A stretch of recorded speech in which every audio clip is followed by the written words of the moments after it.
Donald Trump has been busy enriching himself with his side jobs. He's obviously spent a lot of energy and time complaining and talking about things, but when it comes to doing the job of president, he is increasingly MIA on things that he's not interested in, which only feeds the very powerless lame duck mode that tends to come after a president's second-term midterms that he might fear. But he has refused to even sign the big housing bill that Congress passed and many Republicans said would be a big good thing that they wanted to tout. The bill automatically becomes law tonight. Trump says he won't sign it, but he's also not going to veto it.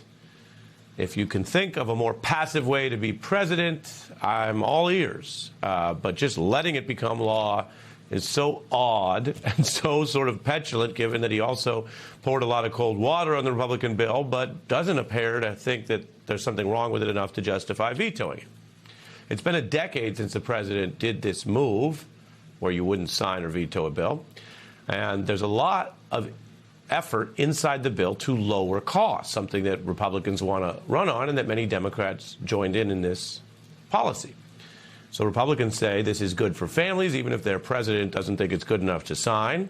It also has a cap on how many single-family homes big banks can buy, which is one of those sensible policy ideas that Congress used to do more often. In other words, it's not really a left or right thing.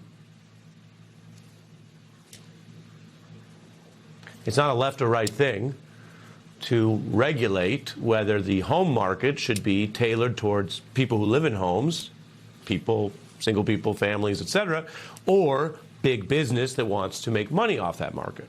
So while sometimes there's so many controversies these days, we don't even talk as much about policy coming out of Congress, and there hasn't been a ton. Here's an example. On a bipartisan basis, there was agreement that putting families first instead of the big banks was a good idea, and that there would be less big bank, big owner speculation in the housing market, which is different than other markets because the Congress said there's an interest in supporting people being able to live in the homes they buy, which is different than the financial Wall Street speculators. Trump, again, can't get behind that idea enough to put his name on it. He has also, of course, shown a lot of disregard in general for how people are struggling right now. I don't know. I think it's so unimportant by compared to the Save America Act. Compared to the Save America Act, just about everything is a big yawn. I don't think about Americans' financial situation. I don't think about anybody. I don't want to drive housing prices down. I want to drive housing prices up. Wants to drive housing prices up.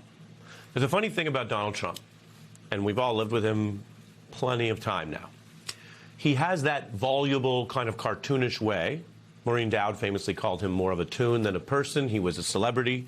And so sometimes his gaffes don't get the attention they might merit, or if another person said them, because they're Trumpified. But these are not just gaffes. When he says he doesn't care enough to get involved, or he thinks housing prices should be higher, or he doesn't care about whether you're struggling, it's not just that he means it. That's sort of a personal perspective. It's that his leadership and lack thereof as president has a very real-world enactment of that same blasé, elitist, completely out-of-touch attitude towards what people are going through, even as his war surges prices and his Congress struggles to get anything done, with him not even signing the little that they do pass. Sounds like a criticism, but sometimes it really is just that bad out there.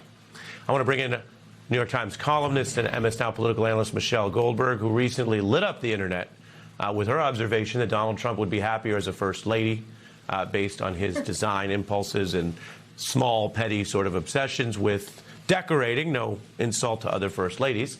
And Mark Leibovich, staff writer for The Atlantic, MS Now contributor. Michelle, I'll start with you because for viewers who don't know, you made that point on our air and it went viral, as the kids say, apparently resonated with people. But what about the point here that these aren't just gaffes? He doesn't care. He doesn't even care to sign his name on the thing. Right. I mean, of course he doesn't care. And I think that there's a connection between the fact that this is a serious bipartisan piece of legislation and the fact that he doesn't care, because this legislation might accomplish many things, but one thing it will not accomplish is that it's not going to own any libs, right? There's no culture war chum that I'm aware of in this legislation. You've already heard a few Republicans, I believe it was Randy Fine, although I believe it was Randy Fine, but it might have been another Republican in the House who said something like, well, if Elizabeth Warren is for it, how good could it be, right? So he can't kind of a Republican who wants to run on effective legislating might be able to say, here's a serious step that we took to lower housing prices. But Donald Trump cannot use this to get his base even more angry at the Democratic Party. Yeah, Mark. I mean, Michelle makes that point clearly, and that's why people get tired of partisan politics. There's data to show that both parties do it sometimes, but the current MAGA right-wing no-tolerance zone can be more extreme. You could dislike Elizabeth Warren. She could be for chocolate ice cream, and you'd have to be a loony partisan to say it makes you like ice cream less. I mean, where do we want to live? Your views on all the above, Mark? I mean, this is actually not partisan politics. I mean, this housing bill is bipartisan politics. It's a rare instance in which, bipartisanship works.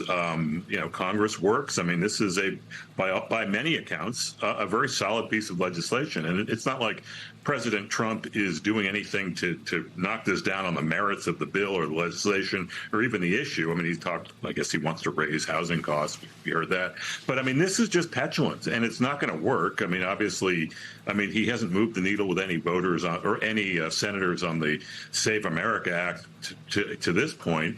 And this maneuver, it's not so much he's threatening to veto it. It's not. It's just completely passive. I mean, he might veto it, but to this point, it's very passive, and it's not going to do a lot anyway. But so, this seems extremely counterproductive in so much as he cares about his own popularity, but certainly the Republicans going into the midterm. Mark, is it strange for us to live in a country governed by someone who is so uninterested in core parts of governing? He might like some of the pageantry, which Michelle and I discussed. He clearly likes the war part when he thinks it's going his way. But the governing of the country on a domestic basis doesn't interest him? Yeah, I mean, this is a new level. I mean, it seems we are at a new phase of this because he's not even trying. I mean, he's not even trying to fake it. It seems he is not. I mean, he's not working very hard, but it's just not even. He's not even really trying to sell anyone on the idea that he truly cares, because he doesn't. He's explicitly saying he doesn't, and it's almost become a joke to this point. Michelle? Well, I mean, the irony is that there actually was the opportunity for pageantry here, right? I mean, Republicans were really excited. They had invited a bunch of people to the bill signing. They had it all set up when he, at the very last minute, pulled out, again, as Mark said, just out of kind of sheer petulance over the Save America Act. But I think it is true that, Donald Trump has obviously never thought in terms of policy, and assuming he doesn't think he's going to run for re-election anymore, he doesn't really have to pretend anymore. Yeah. This was Speaker Johnson. Again, this is one of the only things the Speaker can point to domestically that they've passed. So Trump has definitely undercut him in a way that has no point, as we've all now just elucidated. I guess it's silly for me to say that a more generous or collaborative person would put that aside and be like, well, you've carried a ton of water for me. I mean, Mike Johnson does everything Trump wants. He dissolved Congress effectively for a few weeks to avoid an Epstein vote. And then Trump, deals him back this way. But, Mark, this was him on the point. The president has a lot going on, and I think it's safe to say he's not read through every line of that piece of legislation. It's a lot to it, and a lot of great things, and he and I have spoken about it quite a bit. So I hope he does sign it. If he doesn't, it's still law. We'll still celebrate it. But he's trying to make a point, and I think he's making it very effectively. Is he making the point very effectively, Mark, or are we in that word salad phase of Republican answers where it's just words, Trump, something positive about Trump? Yeah, I don't know. Can you even classify what Trump's doing as a word salad? It's more of like a I don't know. It's more of like a mishmash. It's like chicken side. I don't know what it is, but I mean, obviously, what we're seeing here is, I mean, I think it's a preposterous line from Speaker Johnson that Trump was going to read every line or even one line of this legislation. And what's also interesting is that Trump seems to be getting off on the idea that not only is this legislation useless, it's boring. I mean, the boringness of it, him personally being bored by it, seems to be carrying the day more than, you know, how any real world effect this could have on people's lives and their affordable, you know, trying to find housing, basically.